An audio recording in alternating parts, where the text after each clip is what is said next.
Muito obrigado por aqui estarem no momento que celebra o Dicionário dos Antis. Mais do que a apresentação, é assinalar um momento importante quando este livro nos é disponibilizado. Agradeço o convite que me foi feito e agradeço a esta Casa dos Livros, que é a Biblioteca Nacional. Felicito José Eduardo Franco, um fazedor, pela vontade e pela concretização de mais um projeto. Têm sido várias obras notáveis, todos aqueles que contribuíram para ele, e foram muitos, perto de 300, e felicito também a Imprensa Nacional Casa da Moeda por continuar a garantir livros assim. Ler aqui um pequeno excerto da introdução deste Dicionário dos Antis, em que nos falam de Humberto Eco. Há poucos anos, Humberto Eco fez uma tentativa brilhante de desconstrução de algumas correntes de complô célebres que prosperaram no século XIX e nos princípios do século XX. O seu romance O Cemitério de Praga e o livro de ensaios complementar Construir o Inimigo relevam o sucesso e a proliferação de uma cultura de combate e dos seus discursos, que fundam as teorias da conspiração da história moderna e contemporânea. Eco argumenta que a queda e a ascensão de regimes, a sucessão de correntes culturais e ideológicas, o nascimento de novas instituições, em concorrência com instituições seculares, a hegemonia de umas etnias e confissões religiosas sobre outras, suscitaram poderosos discursos de construção do inimigo como estratégia de afirmação, de diferenciação identitária, de legitimação e de conquista de espaço social, político e simbólico. Os discursos de complô e o recurso intensivo que se tem feito a esta estratégia propagandística nas sociedades modernas e contemporâneas colocam o imaginário construído em torno do inimigo como um património cultural importante que faz também parte inseparável da história do outro, objeto de ataque e de mitificação. Escreve Humberto Eco que o inimigo é um elemento instrumental incontornável. Parece que não se pode passar sem o inimigo. A figura do inimigo não pode ser abolida dos processos civilizacionais. A necessidade é congénita, mesmo no homem brando e amigo da paz. Nos nossos dias, a imagem do inimigo é transferida, sobretudo, de um objeto humano para uma força natural ou social que, de algum modo, nos ameaça e que tem de ser vencida, seja ela a exploração capitalista, a poluição ambiental, a fome no terceiro mundo. Mas mesmo que estes sejam casos virtuosos, como nos recorda Barreste, também o ódio à injustiça desfigura o rosto. Está na introdução, antes de lermos tantos dos antis que foram aqui reunidos por essas quase 300 de colaboradores, antes de passar a palavra aos convidados para esta apresentação, que dispensam referências biográficas, António Costa Pinto, Eduardo Vera Cruz, Ricardo Araújo Pereira, Pedro Barbas Homem e também Duarte Azinheira, o editor da Imprensa Nacional Casa da Moeda. Vou ler umas poucas palavras a partir do meu primeiro encontro com este Dicionário dos Antis. Se o António Araújo, creio que não está aqui, que faz o pusfácio desta obra, tem direito a assentar o seu texto numa banda punk canadiana, os Propagandhi, que são quase insuportáveis de ouvir, eu quero evocar aqui os Pastéis de Belém. O meu mais recente estremecimento anti.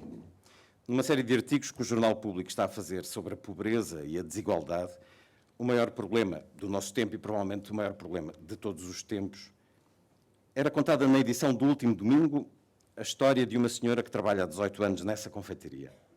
O artigo refere os 20.000 pastéis que são vendidos por dia naquela casa e dizia que a senhora ganhava 580 euros e, sendo a única cuidadora dos 2 filhos, a sua vida era de miséria. Isto foi no domingo e eu larguei o jornal incomodado, irritado, com vontade de reagir, de me manifestar em Belém, o que já não seria a primeira vez, de fazer um boicote, de vestir o colete do automóvel, de iniciar uma revolução anticapitalista, de amaldiçoar todos os empresários que ganham muito e pagam o mínimo, e na realidade eles são muitos.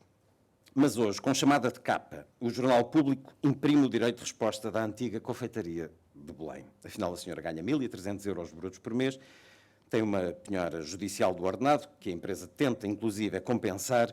A notícia está errada, os factos são falsos e o público reconhece o erro e o mau momento jornalístico. Mas durante 4 dias eu fui anti-pastéis de Belém. Se isto acontece com a imprensa dita de referência, ainda bem que não tenho redes sociais online, onde as histórias mal contadas e uns instintos primários são a regra. Mas é nelas que assenta muito da nossa sociedade de hoje. Esta obra fala-nos deste espírito de raiva e de maldicência, de inveja e de difamação de uma sociedade em rebanho, às vezes manipulada para isso.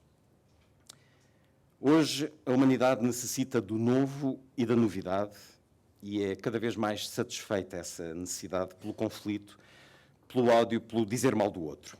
E assim se anima a vida. Aquela raiva irracional que muitos de nós têm nos 90 minutos do futebol derrama-se para as 24 horas do dia. Este trabalho de um fazedor de humanismo, que é José Eduardo Franco, a sua equipa próxima e todos aqueles que se juntaram para erguer estes 2 volumes, dão-nos um momento de razão em tempos de banalização. Tenho o gosto de ter estado há 9 anos na apresentação de um momento inicial deste Dicionário dos Antis, que foi o livro Dança dos Demónios. A intolerância em Portugal. Dança dos Demónios é um excelente título, ficaria bem também aqui, mas Dicionário dos Antis diz-nos desde logo aquilo a que vamos. É um livro que celebra o pensamento, que celebra os livros no momento em que ambos estão a ser postos de parte. Para mim, um dos traços mais importantes da sociedade atual é a anti-bibliofilia, ou a anti-leitura, pelo menos, das leituras de textos um pouco mais exigentes. A sociedade está a tornar-se anti-livros. Muitos dos antis que encontramos neste dicionário conduziram a essa sociedade anti-livros. Não gostam de livros, estes antis. Na sociedade anti-livros, edita-se cada vez mais livros, porque é cada vez mais barato editar-se livros banais. Quase todas as semanas, num certo dia, num certo local e a uma certa hora, assisto àquilo a que se poderia chamar de o cemitério dos livros esquecidos, usando essa designação bela e melancólica do espanhol Carlos Ruiz Zafón. São as bibliotecas vastas de gente que as construiu e leu, se espelhou nelas, lhes deu identidade e personalidade. E essas bibliotecas, nesse tal dia, a tal hora, mas o segredo deve ser guardado, são despejadas em mesas e vendidas ao desbarato. Quando os donos delas, os fazedores delas, morreram, e vão morrendo, em muitos casos, muitos mesmo, os familiares enlutados, os descendentes, incomodam-se com aquelas divisões ocupadas, com aquelas estantes atulhadas, e chamam alfarrabistas ou comerciantes de vária ordem e vendem por cêntimos cada livro, ou muitas vezes apenas aceitam o favor feito pelos comerciantes de recheios de casa para que levem dali aqueles objetos pesados e empoeirados e nem sequer levam nada por isso.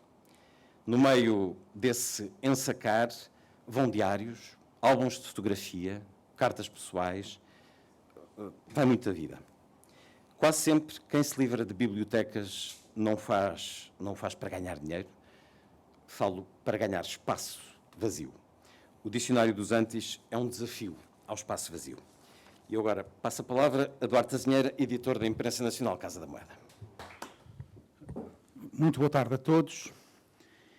Este é, como o Luís já disse, um livro completamente especial. E é um livro especial, num momento especial para a imprensa nacional. O momento em que a imprensa comemora 250 anos de atividade contínua.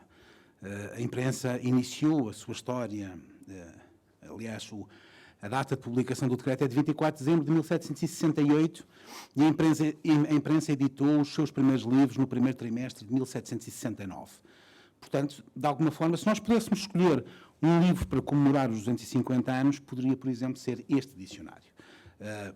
Há outros, muitos outros, que vão marcar esta data, mas poderia ser este. E a imprensa foi, até 1972, uma empresa autónoma, momento em que se junta com a Imprensa Nacional Casa da Moeda e dá origem a esta empresa de que o Luís falou, a Imprensa Nacional Casa da Moeda. Já agora, a título de curiosidade, digamos que a Casa da Moeda é ainda muito mais antiga que a Imprensa Nacional. A Casa da Moeda é o mais antigo estabelecimento industrial português e trabalha continuamente desde o final do século XIII. Portanto, esta empresa é, pois, uma feliz junção de duas instituições multicentenárias, num país onde, ainda por cima, o institucionalismo e as velhas instituições não têm muita tradição, e é hoje uma empresa, uma sociedade anónima, uma empresa pública, portanto, uma imprensa que nos pertence a todos, somos todos os acionistas da Imprensa Nacional Casa da Moeda, que é felizmente uma empresa saudável, é uma empresa rentável. Todos vós, claro, leitores dos livros da Imprensa Nacional Casa da Moeda, são também clientes da Imprensa Nacional Casa da Moeda, porque têm nos vossos bolsos os cartões de cidadão, os vossos passaportes, as vossas cartas de condução, mas também os euros cunhados em Portugal. E é tudo isso que permite financiar um programa de responsabilidade social e cultural com o qual se faz este livro, como outros livros. A imprensa, enquanto editora, tem um papel não concorrencial, tem um papel supletivo ao dos editores privados, que são magníficos. A imprensa garante que um conjunto de textos fundamentais para a língua e cultura portuguesa, estão disponíveis em edições de grande qualidade, mesmo quando, ou sobretudo quando, essas edições não podem ser rentáveis. Porque, naturalmente, se fosse um negócio fazer essas edições, não haveria razão nenhuma para recursos públicos para concorrer com os editores privados. Portanto, convém perceber este quadro conceptual da atuação da imprensa nacional. A imprensa faz em Portugal aquilo que, na generalidade das democracias contemporâneas, os Estados fazem financiando essa edição. No caso português é através de uma empresa pública, mas podia ser um departamento público ou podia ser mesmo financiando as empresas privadas, as editoras privadas diretamente. A face mais visível desse trabalho é um plano editorial onde todos os anos se editam entre 70, 80, 90 livros, dependendo dos anos, e que são livros que, em grande medida, na sua maioria, cumprem exatamente este propósito.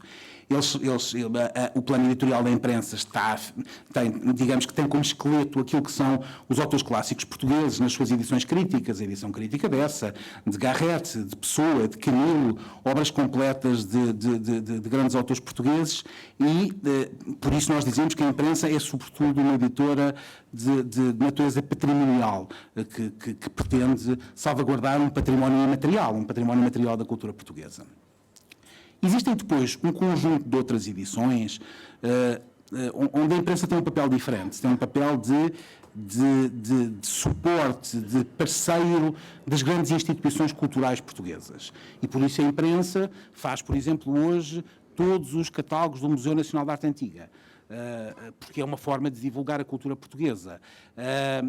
E por isso hoje a imprensa é o parceiro editorial da generalidade dos museus nacionais e também de todos os teatros nacionais, do Teatro Nacional de São Carlos, do Teatro Nacional de Dona Maria ou do Teatro Nacional de São João. Este livro, precisamente, cabe completamente neste quadro conceptual. É uma publicação de indiscutível valor cultural, e é um tipo de edição que hoje dificilmente poderia ser feita por um editor privado. Nós começámos este trabalho, eu e o José Eduardo Franco, a quem agradeço o trabalho extraordinário que fez neste dicionário, mas que faz em geral para a cultura portuguesa, coordenando muitas outras edições e desenvolvendo muitos outros projetos editoriais, alguns, aliás, na imprensa nacional. Mas dizia eu que este tipo de edição corresponde precisamente a uma edição que não tem a ver com o tempo. Não tem a ver com o tempo editorial enquanto negócio. Hoje não se editam dicionários, não se editam enciclopédias. Todas as grandes enciclopédias europeias já nenhuma existem em papel. Se quiserem a enciclopédia britânica, por exemplo, só a podem ter se fizerem uma subscrição online. Não existem já, da mesma forma que os dicionários, pouco a pouco, vão desaparecendo, pelo menos os grandes dicionários. Tem dicionários escolares, efetivamente, mas aqui há muito pouco tempo um grande grupo editorial português abandonou a possibilidade de fazer um grande dicionário enciclopédico de língua portuguesa, porque chegou à conclusão que, do ponto de vista económico, não fazia sentido que esses recursos hoje, como se chamam, devem ser consultados na internet, devem ser consultados em linha. Ora, este dicionário dos Antis é também uma atitude, uma afirmação da imprensa um pouco anti este tempo, não é? Anti este tempo que, como o Luís referiu, que é um tempo que, em muitos casos, parece não gostar dos livros, parece levantar cada vez mais problemas à leitura profunda e concentrada, que é uma coisa que está, de facto, contra o espírito do tempo. Eu não vos vou amassar muito mais. Eu diria, pois, que este Dicionário dos Antis é uma afirmação do compromisso com o serviço público, com a cultura, é uma afirmação com a leitura, com os leitores, com os portugueses, com a língua portuguesa, neste ano, precisamente em que a empresa comemora os seus 250 anos de atividade. Muito obrigado.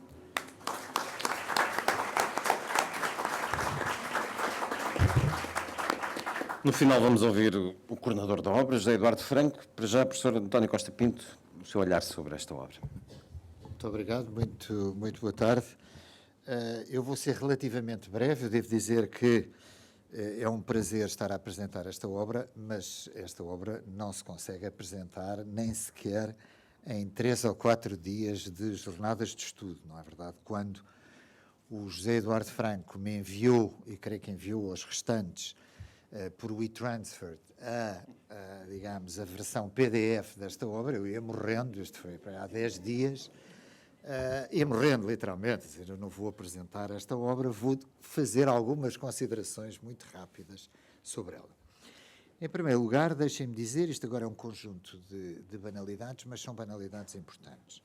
Em primeiro lugar, deixem-me dizer-vos que esta obra é uma obra inovadora, não apenas no conteúdo, mas também, basicamente, pela forma. E quando a forma não me estou a referir à forma técnica, estou-me a referir que existem muito poucas obras como estas, produzidas por académicos ou intelectuais, à escala global.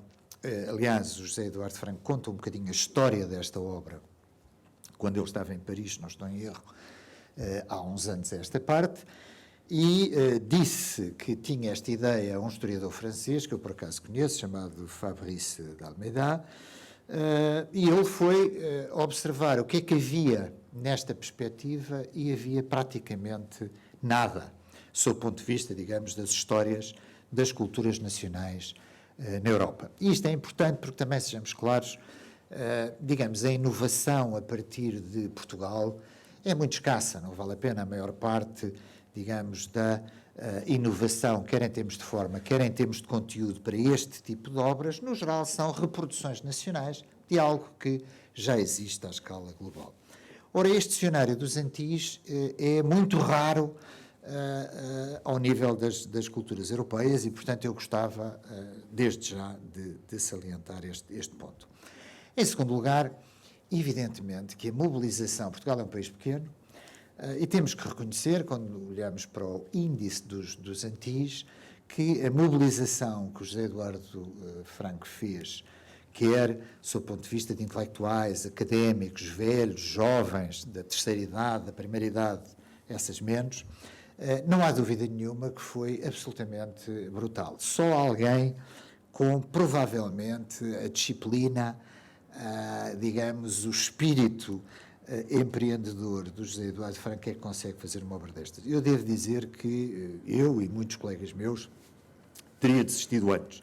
Só a mobilização destes autores, a disciplina que é preciso fazer, os guias que são precisos no fundamental oferecer a cada autor, porque isto é uma obra coerente, não é como acontece na maioria dos casos, e nós sabemos bem, nós académicos muitas vezes vemos, sei lá, o dicionário crítico do comunismo, e depois aparece tudo, porque cada autor fala do que lhe apetece, às vezes não fala do comunismo, às vezes não tem os mesmos parâmetros de interpretação, às vezes fala de socialismo como comunismo, ou outra coisa qualquer, ou fascismo, ou maçonaria, ou maçonarias, ou qualquer outro tema, neste caso ligado à história política contemporânea, que é a minha área.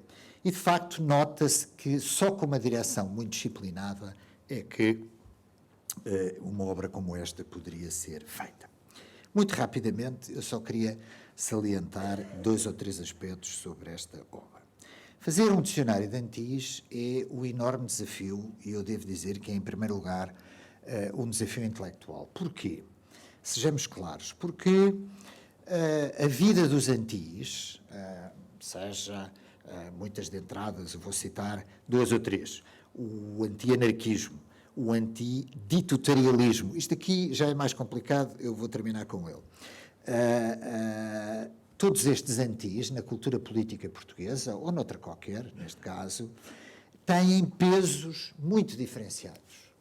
E aí talvez seja, digamos, a primeira consideração que eu gostava de fazer, o problema dos antis é que eles têm uma vida própria. Muitas vezes os académicos têm grande dificuldade. Eu até diria que às vezes não são, ou pelo menos alguns deles, eu diria até os historiadores, não são provavelmente os melhores para realizar entradas sobre alguns desses antis. Porquê? Porque os antis têm uma vida própria, muito para além da sua história. Eu gostava de dar um exemplo concreto, que ainda observei há cerca de um mês e meio, eu estive no Brasil a observar as eleições brasileiras. E como a maioria sabe, as eleições brasileiras presidenciais foram bastante complicadas e alguns destes antis, aliás, do qual eu tenho trabalhado, ressurgem, muitas vezes no vocabulário político, não é verdade, com uma vida própria.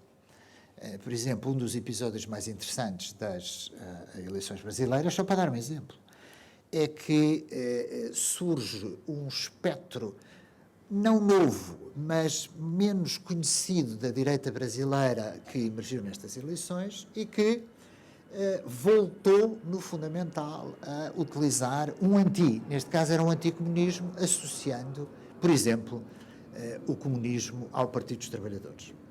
Enquanto que, muitas vezes, o leque polarizado, não é verdade, da vida política brasileira, associava Bolsonaro, atual, ou que vai ser presidente do Brasil, como um fascista, ou seja, mobilizando, neste caso, por exemplo, o antifascismo.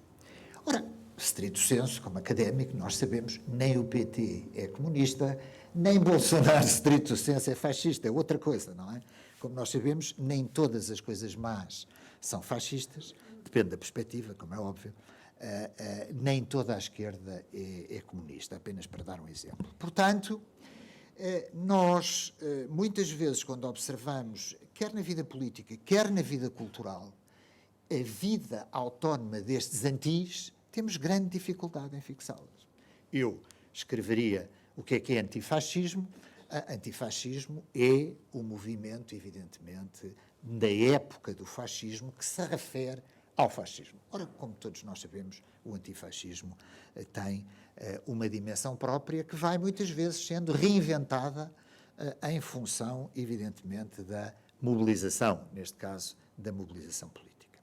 Portanto, fazer um dicionário de antis não é obra fácil, quer do ponto de vista intelectual, quer do ponto de vista mesmo de encontrar os autores ideais, nem sempre é fácil para fazer este dicionário, porque é muito mais complexo seguir a vida, entre aspas, intelectual, política e mesmo de mobilização do anti, do que propriamente realizar uma entradinha assim tipo verbete de dicionário. E aquelas entradas que eu li, e devo dizer que li 10, o que já não é mau, tendo em vista,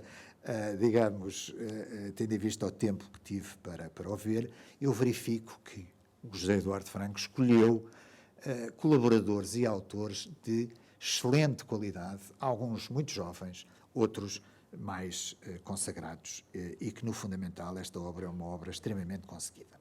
Vou apenas fazer 2 considerações e com isto termino. Uma enorme dificuldade, e eu salientei-o agora, é justamente o peso relativo dos antis, porque o que é que significa, no fundamental, esta diferenciação? É uma diferenciação, no fundo, entre uma mera observação intelectual e por isso os antis são elementos justamente de debate, basicamente em torno de 3 temas. O anti significa uma mobilização, o anti significa uma dimensão de legitimação intelectual e muitas vezes até o anti significa um grande elemento de mobilização social. Evidentemente que entre o anti-anarquismo e o anticomunismo vai uma diferença abissal, sob o ponto de vista, obviamente, de mobilização, mobilização ideológica, mobilização cultural e mobilização política. E, portanto, é muito difícil, eu creio que, pelas entradas que li, os autores conseguem, no fundamental, ir distinguindo os níveis deste tipo muito diferenciado dos antis, em alguns casos mais conseguido, noutros casos menos conseguido, daquelas que eu li, mas de qualquer maneira, e era isto com o qual eu gostaria de terminar, mas de qualquer maneira, as entradas que eu tive a oportunidade de ler conseguem efetivamente abordar o anti que lhes foi consignado. Porque a polarização, para terminar, é, no fundo, a dimensão mais importante do anti. É a polarização. É a polarização intelectual, no caso de estarmos a falar de um debate literário, é a polarização pessoal, não está aqui nenhum, creio eu que não vi essa entrada de um dos principais críticos literários ao longo dos anos 60 e 70, agora não vou nomear, não me lembro se está dos anos 50 até 60, não é verdade que era um dos principais críticos literários portugueses, não creio que haja uma entrada anti esta pessoa, no entanto, para uma parte da elite cultural, escreveu, aliás, esta pessoa, não vou ser até uma biografia do Pessoa, do Fernando Pessoa, e provavelmente mobilizou sob a forma de anti uma parte muito significativa da elite intelectual portuguesa dos anos 40 e dos anos 50, até porque ele era um verdadeiro ditador do gosto, digamos assim, pelo que ia escrevendo na imprensa ainda sobre a ditadura. E, portanto, quer sob o ponto de vista pessoal, quer sob o ponto de vista intelectual, quer sob o ponto de vista político, o conceito de anti é de extrema flexibilidade e eu creio que, justamente por isso, a criatividade intelectual que significa esta obra ser apresentada ao público português é, de facto, notável. Porque significa não só uma ideia criativa, como um guião relativamente criativo, como uma outra maneira de ver a história cultural, política e social portuguesa, que me parece que aqui ficou muito bem conseguida e por isso eu queria terminar dando os parabéns, obviamente, à equipe que a realizou. E é isto. Muito obrigado.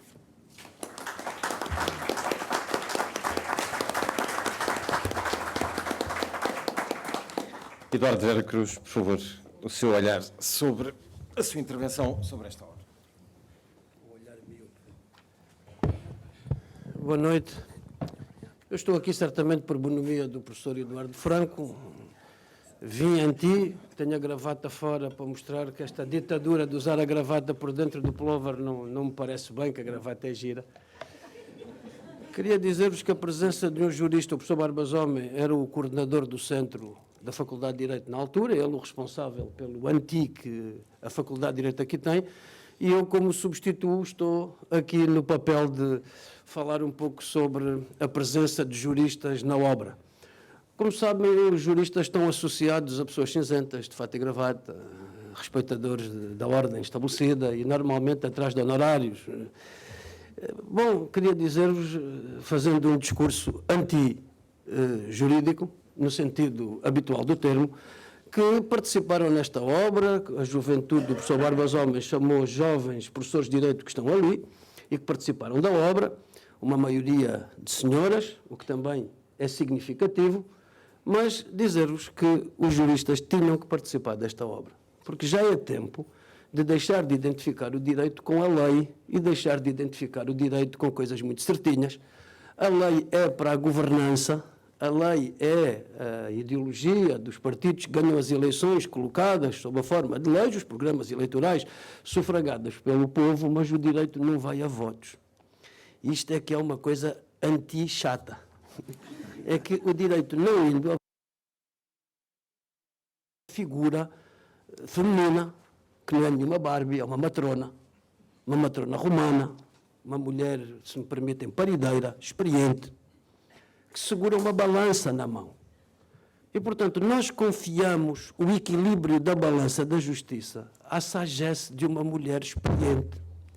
E esta mulher experiente equilibra os pratos da balança rodando o pulso, porque todos sabemos que a vida entorta aquilo que o direito tem de corrigir. E por isso é que a lei faz a ordem e o direito faz a justiça. E só pela justiça se alcança a paz. Este é um discurso completamente anti-establishment, anti-ensino jurídico feito como se a Constituição e o Código Civil fossem coisas sagradas, ensinados em madraças, onde se empina aquilo tudo para debitar na hora do teste. O direito é certamente muito mais do que o que está nas leis. O direito requer uma culturalidade. E é pena que grande parte dos juristas tenham que se afirmar nos romances, na poesia, para serem conhecidos do mundo. Porque, como juristas, ninguém lhes liga nenhuma. Estão transformados em legistas, nos chatos, que acumulam papel em bibliotecas que são verdadeiros mausoléus de livros. Ora bem, se falou-se aqui em Humberto Eco, eu até gostava de ter dito qualquer coisa neste dicionário, se o Pasolini fosse vivo, talvez o Eco não escrevesse com tanta liberdade, porque tinha ali um anti-Eco que o vigiava.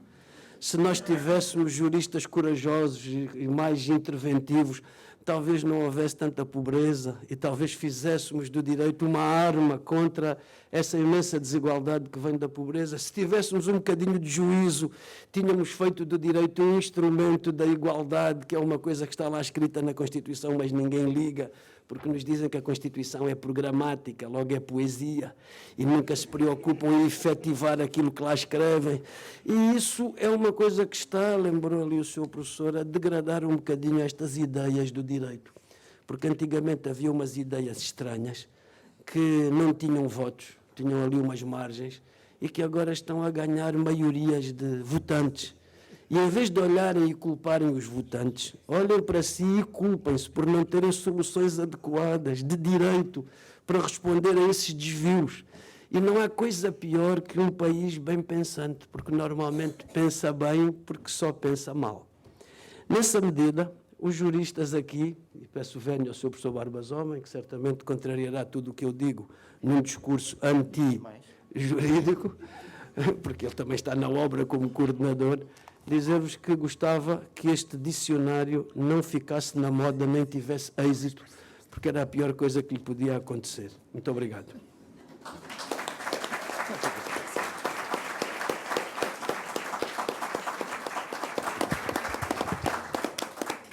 Ricardo Araújo Pereira, o que se lhe oferece dizer a partir deste dicionário dos antis? Boa tarde, muito obrigado. Algumas das coisas que eu ia dizer já foram ditas, o que é ao mesmo tempo um aborrecimento e uma alegria. É um aborrecimento porque vou ser repetitivo, é uma alegria porque se pessoas ilustres retiveram o mesmo que eu retive, é porque eu não sou assim tão burro.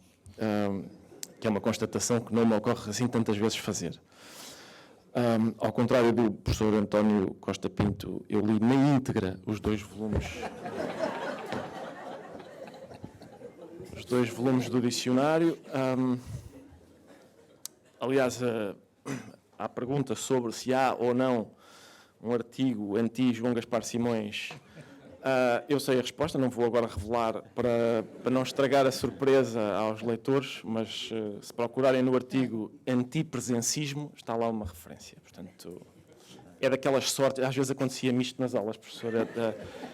Por acaso eu cruzei-me com esse artigo e depois faço um brilharete na oral, mas um professor mais astuto percebe que eu, na verdade, não sei exatamente do que estou a falar.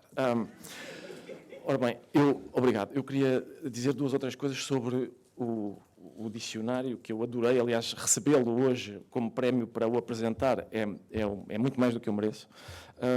E eu queria falar de três coisas, três grandes áreas. Primeiro, da sua invulgaridade, de alguns problemas que ele levanta e da ousadia associada a esta obra. Em relação à invulgaridade, ela começa, acho eu, como disse o professor António Costa Pinto, no facto de ser centrado na ideia de antagonismo, que é uma coisa que não é habitual. Quer dizer, normalmente os dicionários são sobre propostas, são sobre ideias e não sobre a reação, às vezes visceral, contra essas ideias. E, portanto, isso dá-lhe imediatamente um tom que é invulgar. O segundo é a dimensão, que também já foi referida, são mais de 500 entradas, acho eu, 300 autores, não é? E depois a terceira invulgaridade tem a ver com a especificidade do tema, porque, por exemplo, há uma entrada sobre antiprogressismo e uma entrada sobre anticonservadorismo. E antiprogressismo não é exatamente o mesmo do que conservadorismo, assim como, por exemplo, ser antifascista é a condição necessária, mas não suficiente para ser comunista, por exemplo. Há pessoas de vários quadrantes ideológicos que são antifascistas, assim como há pessoas de vários quadrantes ideológicos, não são só os fascistas, que são anticomunistas. Aliás, o artigo sobre antifascismo foi escrito pelo professor José Luís Garcia, que eu refiro especificamente, porque foi meu professor na faculdade, e está cá hoje, e por isso pode haver a esperança de 20 anos depois eu conseguir uma melhoria de nota só por esta menção. Enfim, ultimamente temos visto coisas mais bizarras a acontecer com o currículo académico de pessoas conhecidas e, portanto... E a especificidade está nisso, ou seja, está no facto do escopo ser bastante mais reduzido. A lupa é colocada sobre um âmbito bastante mais específico, no sentido em que ser anti qualquer coisa é uma ideia bastante mais específica do que depois, digamos, outros sistemas de pensamento que possam albergar essa mesma ideia. Essa especificidade, ou seja, o negativo, a oposição, a contradição, dá, como eu já disse, um sabor, digamos, amargo ao dicionário. Mesmo nos casos virtuosos, como se diz num dos textos introdutórios, e casos virtuosos refiro a, por exemplo, o antirracismo, diríamos que é um anti-virtuoso, ao passo que o antissemitismo, por exemplo, é um anti-imoral, mas mesmo nos casos virtuosos, como também já foi citado, basicamente estou a fazer resumos e revisões, mesmo nos casos virtuosos, a frase citada pelo Humberto Eco, a frase do Brecht, citada pelo Humberto Eco, num dos textos introdutórios, que diz também o ódio à injustiça desfigura o rosto. E por isso, essa desfiguração do rosto, motivada pelo ódio, seja ele virtuoso ou imoral, dá esse tal tom amargo à obra que nós não estamos habituados, assim tão habituados a registar em obras do mesmo tipo, digamos assim, obras académicas, digamos. Sobre os problemas, há problemas de dois tipos. O primeiro é o problema da posição anti. A posição anti gera um problema bastante claro, que é a posição anti tem uma relação filial com o objeto a que se opõe. Ou seja, a posição anti só existe por causa da existência daquilo a que ela se opõe. Deve-lhe a existência. E isso provavelmente cria uma relação de dependência e até de subalternidade. Só há recusa porque houve primeiro uma proposta. Nessa medida, a posição anti é, de um certo ponto de vista, uma homenagem àquilo que ela critica. Não só porque reconhece a existência, e isso já não é pouco, não é? Reconhece a existência daquilo a que se opõe. Segundo, porque o estuda minuciosamente, só se pode opor a uma coisa quem conhece bastante bem aquilo a que se está a opor, e, portanto, essa atenção devotada a um assunto é, em si mesma, digamos, uma forma de homenagem. Quando nós ouvimos a frase corrente e em grande medida verdadeira, em Portugal só há dois clubes, o Benfica e o anti-Benfica, aquilo que se pretende significar com isso é precisamente a grandeza do clube referido, que estimula o amor e o ódio das pessoas, não deixando espaço para mais nada. Isso... Eu pedia que não houvesse manifestações de fanatismo clubístico, pelo amor de Deus. Como sabem, sou anti tudo isso. Mas uma das demonstrações de que ser anti é uma forma, pode ser uma forma de homenagem, ou é sempre uma forma de homenagem, tem a ver com um caso citado pelo professor António Araújo no pós-fase, aliás, já falaremos disso, que é o caso do Júlio Dantas, que é possível argumentar, acho eu, que hoje muita gente conhece o nome de Júlio Dantas muito mais por causa do Manifesto Anti-Dantas do que por causa da sua obra. Isso, para o Almada Negreiros, é capaz de ser, ao mesmo tempo, uma vingança e uma derrota. É uma vingança porque, de facto, a gente conhece muito mais o nome do Júlio Dantas por por causa daquilo, e aquilo quer dizer, não é benevolente, não é? O Dantas não é horroroso, o Dantas cheira mal da boca, o Dantas não sabe escrever, etc. Mas é uma derrota, no sentido em que hoje, 100 anos depois, a gente continua a falar em Júlio Dantas e o responsável é só um, é o tipo que se lhe opunha. E aí também se nota, aliás, desculpem, vou ser breve, vou apressar-me, nota-se também a origem, que isso tem sido também referido várias vezes, a origem, digamos, de ódio que a posição anti tem. A Sara Afonso, que era a mulher do Almada Negreiros, conta, há um livro chamado Conversas com Sara Afonso, em que ela conta brevemente a história a origem do Manifesto Anti-Dantas, que é uma, digamos, um inquérito de jornal. Há um jornal, na altura, que pergunta a 3 médicos famosos, faz a seguinte pergunta: os poetas de Orfeu são ou não são loucos? E os 3 médicos são são Júlio de Matos, que tem uma resposta muito elegante, diz não, a loucura e os poetas de Orfeu não têm nada a ver uns com os outros. O Egas Muniz, que é mais cauteloso, diz tanto podem ser como podem não ser. E Júlio Dantas, que responde que não só são loucos, como são loucos de encerrar. E é por isso que Almada Negreiros, depois chegando a casa, diz: espera aí que eu já te digo. O segundo conjunto de problemas tem a ver com os problemas do próprio dicionário. Aliás, não são bem problemas, são, digamos, características, que são... há aqui temas, o subtítulo é A Cultura Portuguesa em Negativo. No entanto, há aqui temas que provavelmente não fariam parte de um livro sobre a cultura portuguesa em positivo, digamos assim. Por exemplo, antitabagismo. Em princípio, nós não teríamos um artigo sobre tabagismo na cultura portuguesa, mas o antitabagismo é de tal forma específico e, digamos, importante, que se constitui como um tema. Por exemplo, um dos artigos mais singulares do dicionário chama-se Antipimbismo, sobre a oposição à música pimba. E o antipimbismo, é possível que houvesse referências à música pimba num livro sobre a cultura portuguesa, mas talvez não com esta extensão, até porque o antipimbismo, a rejeição do antipimbismo começa pelo nome. Ou seja, a agressão começa ainda antes da oposição. É muito frequente as pessoas da música pimba, isso é referido, aliás, no artigo, rejeitarem o rótulo pimba. Não, eu não sou pimba, não quero cá essa... Ou seja, só o facto de nomear já controla, não é? E magoa o objeto nomeado. A segunda questão tem a ver com a natureza do tema. Por exemplo, há um artigo, como é óbvio, sobre antissexismo. A gente sabe que há sexismo na sociedade portuguesa. Enfim, ninguém se reivindica promotor e entusiasta do sexismo. O sexismo é algo difuso, não é? Mas o antissexismo, sendo específico, estruturado e organizado, sim, tem dignidade para aparecer num livro como este, que faz a cultura portuguesa, faz o exercício de olhar para a cultura portuguesa em negativo. Isso leva-me também... Por último, não se preocupem, estou mesmo a acabar, leva-me à ousadia, à questão da ousadia de uma obra deste tipo. A ousadia é essa que é pouco frequente na academia, não menos, se calhar, pouco frequente. Obrigado, eu estou a olhar para si para me validar, assim, vou... E essa ousadia tem a ver, lá está, com o próprio conceito, como já dissemos, que o ponto de vista do livro, como é dito mais uma vez num dos textos introdutórios, tem a ver com o ângulo de interpretação, que não é exatamente o que é costume em dicionários, enciclopédias, etc. E tem a ver com, por exemplo, com a existência do antiprefácio. O livro tem um antiprefácio, escrito pelo professor António Araújo. O antiprefácio, apropriadamente, está no fim. Faz várias maldades, quer dizer, não fala do livro, como um antiprefácio que se preze faz. E tem como epígrafe, como também já foi dito, a letra de uma música de uma banda de punk rock canadiana. As bandas de punk rock canadianas não costumam ser citadas, ter dignidade de ser citadas em obras académicas, e esta tem. E, portanto, é claro que eventuais críticas, ou isso talvez fosse divertido, que houvesse eventuais críticas à perspectiva, a esta ideia de fazer um dicionário pela perspectiva anti.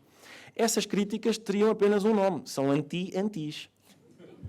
E talvez isso merecesse uma boa entrada neste dicionário, o anti-antismo, talvez pudesse figurar numa edição revista, digamos assim. Obrigado.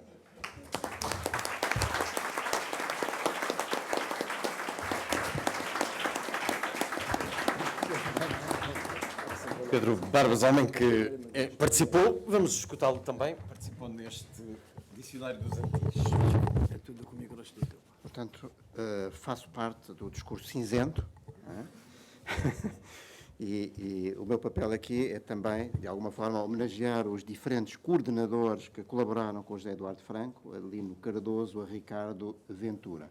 Se todos os autores tivessem que assinar agora os seus autógrafos, suponho que estaríamos durante... Não, quantos dias? Não. Portanto, coordenar uma obra desta dimensão só é possível, como aqui foi dito, porque um fazedor chamado José Eduardo Franco tornou possível esta obra. E, enfim, tive o prazer, o privilégio de ter estado quase desde a primeira hora a colaborar com esta iniciativa pelo Centro de Investigação Teoria e História do Direito da Faculdade de Direito da Universidade de Lisboa, por vezes preocupado quando o José Eduardo Franco pedia uma sala para reunir todos os colaboradores, 300, para falar sobre os critérios de coordenação da obra e realmente o livro saiu. E como aqui foi referido, a cultura portuguesa em negativo é muita coisa. Não é? Eu posso contar também, embora não, de alguma forma não tenha que ver com o livro, mas de alguma forma tem que ver com a cultura em negativo, um episódio passado comigo, não em torno deste livro, mas de um outro. Uma vez pediram para escrever a biografia de um parlamentar que tivesse relação com o direito.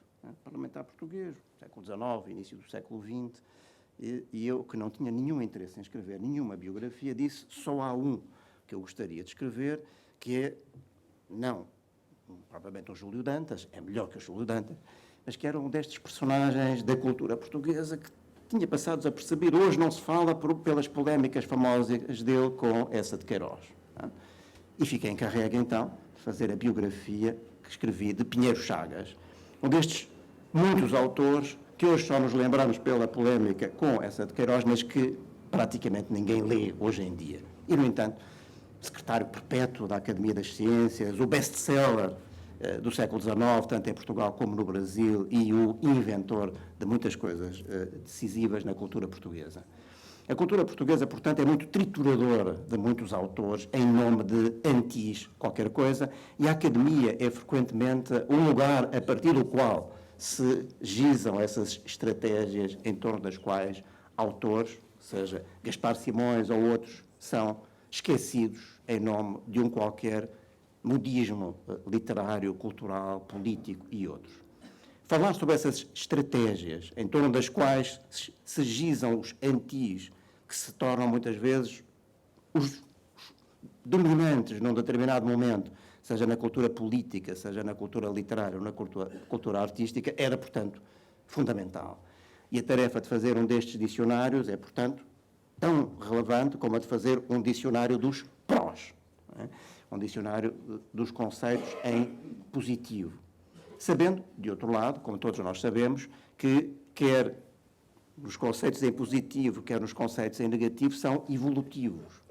E o motivo pelo qual as pessoas são anticomunistas num determinado momento não é o mesmo pelo qual 20 ou 30 anos depois continuam, ou voltam a ser, ou passam a ser anticomunistas.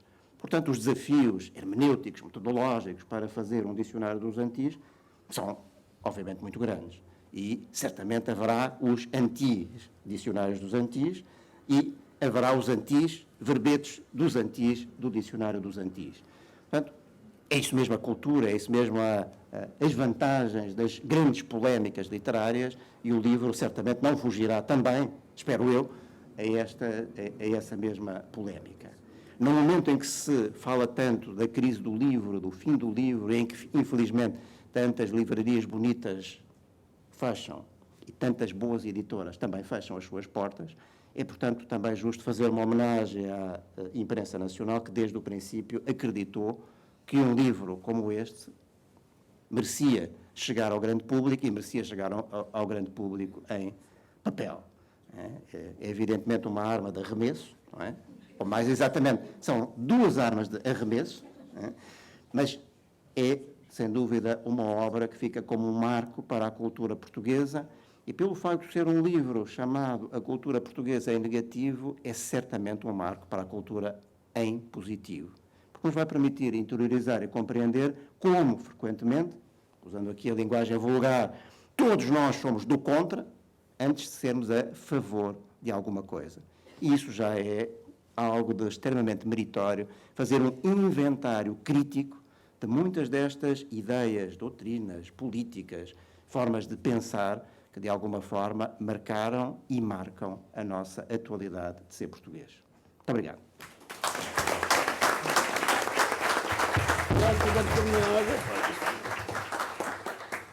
E bom, José Eduardo Franco, por favor.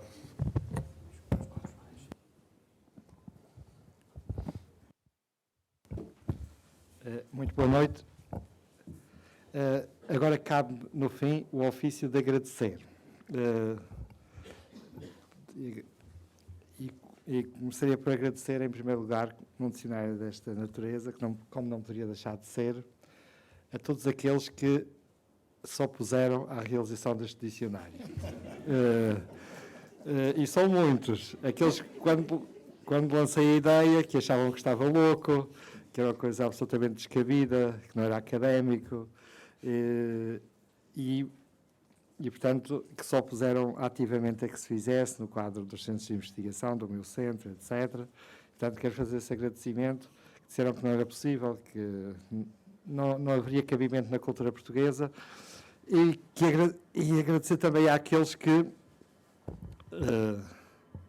ao longo do dicionário, foram desistindo e que não foram... e que me gerou a mim, juntamente com a equipa coordenadora, alguns dissabores sérios, e experimentámos neste dicionário o verdadeiro sabor do anti. Portanto, posso-vos garantir, e portanto tenho que fazer esse agradecimento, que é uma espécie de anti-agradecimento.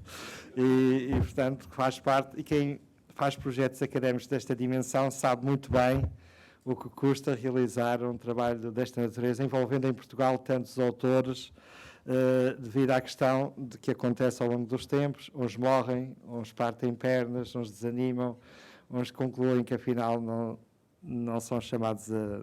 não tomaram a decisão certa quando disseram que sim, e portanto muita coisa acontece, e uma homenagem também a alguns colegas, vivamente, deixo agora falando a sério, que faleceram entretanto e que estão aqui também assinalados. Gostava de agradecer de forma especial, porque este dicionário já está a ser pensado há muitos anos, há mais de uma década, a ser concretizado há 7 anos, e portanto muita coisa aconteceu daí para cá, e portanto queremos fazer esta homenagem também àqueles que nos deixaram.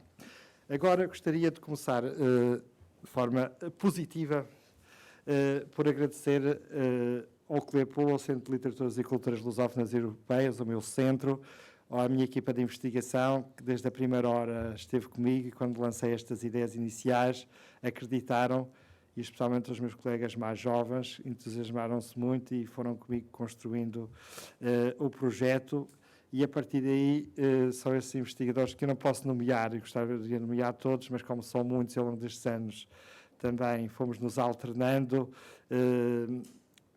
Gostava de deixar este agradecimento portanto, à equipa de investigação, especialmente aos jovens investigadores com quem tenho trabalhado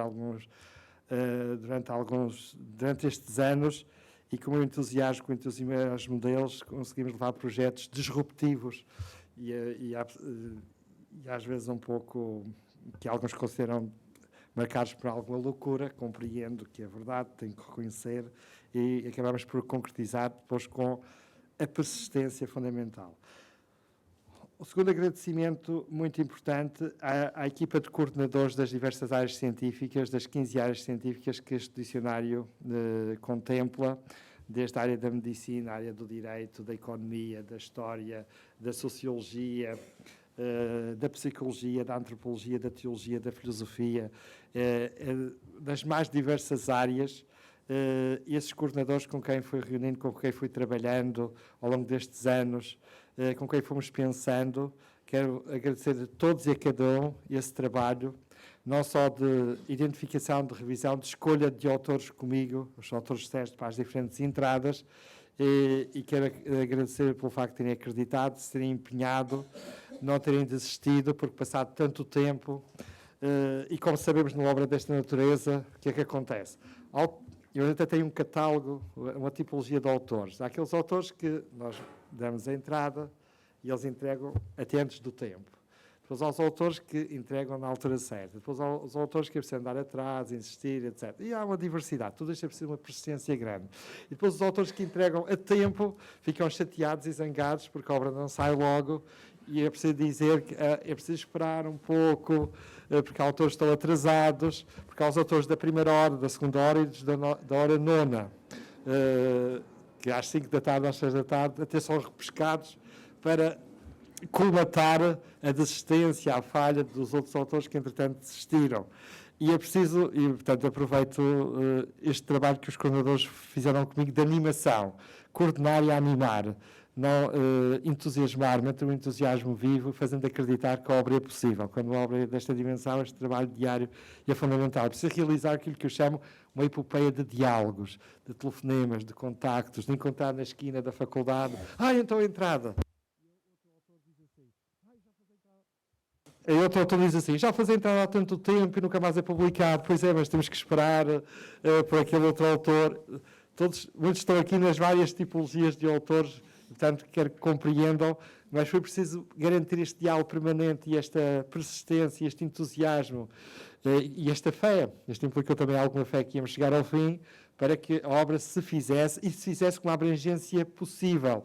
Porque, como sabemos, também agradeço também o contributo dos coordenadores e de muitos autores também contribuíram para dizer, mas ainda falta aquela entrada, e falta aquela outra entrada.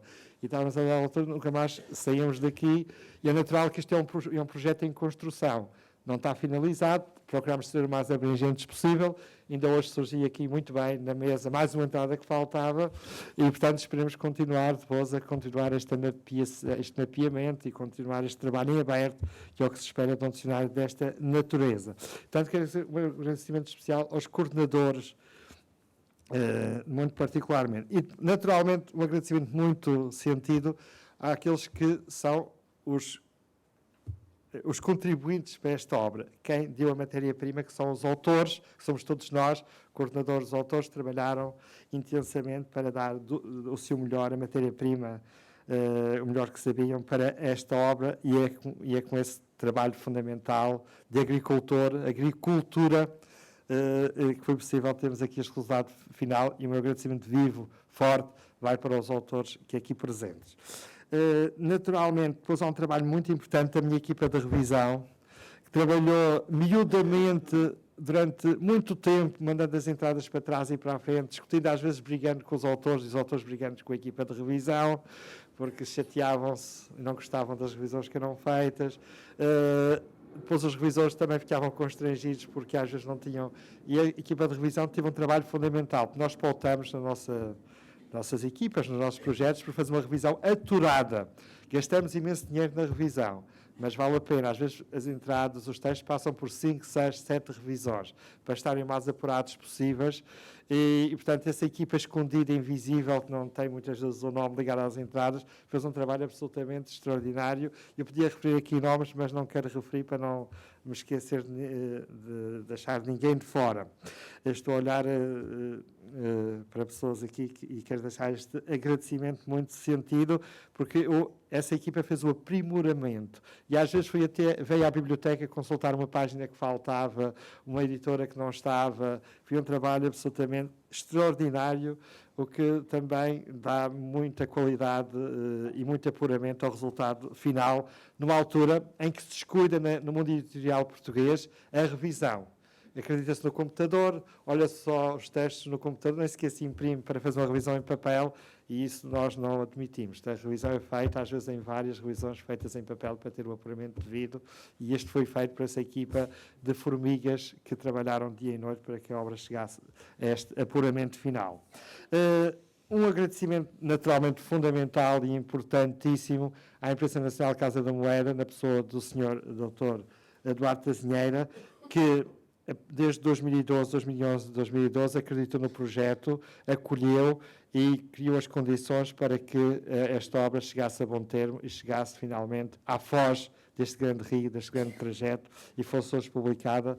E deixo esse agradecimento ao Dr. Eduardo Tazinheira pela aposta que fez, portanto, nesta obra, e a toda a sua equipa da Imprensa Nacional, e com eles uma equipa aqui que colaborou, que foi a equipa dos designers, que também estão aqui presentes, que fizeram um trabalho magnífico, essa feita por nossa encomenda, e que permitir que o resultado da paginação do grafismo seja o resultado que temos aí, que é uma obra que fica e que marca precisamente por esse trabalho de design. Naturalmente, gostava de destacar nesta obra a importância da cooperação universitária, interinstitucional e intergeracional. Não é muito habitual conseguirmos, é muito difícil, mas conseguir-se que várias universidades, instituições, centros de investigação, áreas científicas, por vezes, que à partida não dialogam, desde a física teórica à literatura, que aqui tivéssemos autores destas várias áreas extremas a dialogar e a cooperar. Para mim foi uma alegria imensa, porque assim realizámos um dos grandes desideratos daquilo que é a missão do universitário e da universidade, que é precisamente pôr as várias áreas de saber a dialogar entre si e não cultivar aquilo que eu chamo, isso é anti-universitário, que é cultivar o entrincheiramento das áreas, entrincheirar as áreas, dividi-las, criar guetos, e muitas vezes existem muitos guetos na academia, na universidade. E muitas vezes hoje em dia vive-se mais uma anti-universidade dentro da universidade do que uma verdadeira universidade. E realmente este trabalho foi também um desafio para mim próprio, para os meus colegas que se entusiasmaram para realizá-lo, para tentar viver e realizar aquilo que é uma das missões da universidade, que é pôr os vários saberes a dialogar entre si em torno de uma ideia, de um tema, para compreender o mundo, o nosso mundo, a nossa cultura, com estes diferentes olhares. Isso é que é a realização da universidade, e a plenitude da universidade, e acaba por atender aquilo que é o discurso dominante na ciência atualmente, que é a interdisciplinaridade. É um discurso dominante, mas depois é torpedeado nos gabinetes da burocracia. Por exemplo, a nossa FCT proclama isso muito bem, e agradecemos também o apoio da FCT que aproveitamos, mas depois, quando há os juros e os projetos, etc., apresentamos um projeto interdisciplinar. Logo, este foi um deles, aproveito para dizer, que foi apresentado. É muito interdisciplinar, muitas disciplinas, é preciso focalizar numa só. Eu apresentei este projeto 5 vezes à FCT e a conversa foi sempre a mesma. Eu tive o anti da FCT a este projeto, precisamente dizendo que era demasiado interdisciplinar. E, portanto, quero deixar também este testemunho aqui do anti, agradecer à FCT esse apoio anti para que o projeto não se fizesse. E, portanto, como viram, este foi um projeto que foi marcado. O seu ideário científico também foi marcou o próprio processo de construção. Vivemos experiências antigas fantásticas. E, portanto, gostava de salientar, isto também é intergeracionalidade. Como podem ver aqui, e é com grande alegria que vejo, as várias gerações universitárias, académicas das diferentes áreas de investigação aqui presentes. Os mais jovens, da casa dos 20 anos, dos 30, dos 40, dos 60, dos 50, dos 60, dos 70 até aos 80 e até aos 90 participaram nesta obra. E, portanto, é um exemplo de intergeracionalidade que é importante também cultivar na academia. A academia não pode abandonar os mais jovens nem os mais velhos. Tem que estar todas as gerações a dialogar, porque aí é que permite o trânsito, a transmissão do saber entre as gerações. E a criatividade, os mais jovens contribuem com a sua ousadia e criatividade, os mais velhos com a sua sabedoria. Isso é que permite construir um saber sólido e procuramos que esta obra cumprisse esse ideário fundamental. E quero agora, de forma final, agradecer imenso aos apresentadores desta obra, presentes aqui na mesa, a todos e a cada um, o vosso contributo importante, que iluminou e até deu-nos mais ideias para completarmos melhor esta obra, a cada um em particular, ao Luís Caetano, que desde a primeira hora esteve curiosamente no embrião desta obra, que foi a Dança dos Demónios, e tem sempre nos apoiado nos nossos projetos de uma forma extraordinária, fazendo uma verdadeira universidade a partir da Antena 2. Quero lhe agradecer a moderação que fez para esta mesa e todo o apoio que tem dado desde a primeira hora, ao António Costa Pinto pelas suas palavras, ao Ricardo Pereira pelas suas provocações que iluminaram bastante aquilo que nós fizemos, ao Eduardo Vera Cruz pela forma de falar do direito de uma forma entusiasmante e colorida e animadora, que nem parece um professor de direito, precisamente temos um estereótipo do professor de direito, ao meu assim apetece ir estudar direito.